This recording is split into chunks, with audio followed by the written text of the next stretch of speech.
না থাকলে সুন্দর রেসিপি শিখে নেন।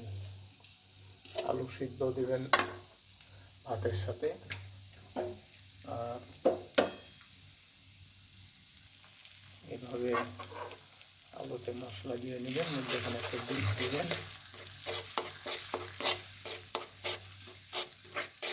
ডিমটা ভাজা হয়ে গেলে ডিমটা এভাবে ভেজে নেবেন।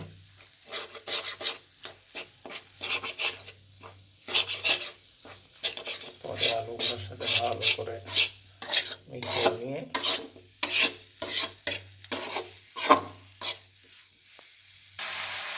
দিয়ে অল্প একটু পানি দিয়ে দেন। কয়েক মিনিট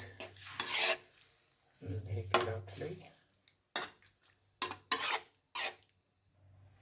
ব্যাচেলর ভাইদের মতন একটা সুন্দর রেসিপি তৈরি হয়ে গেছে। এখন আমি আস্তে করে দুপুরে খাবার শুরু করব।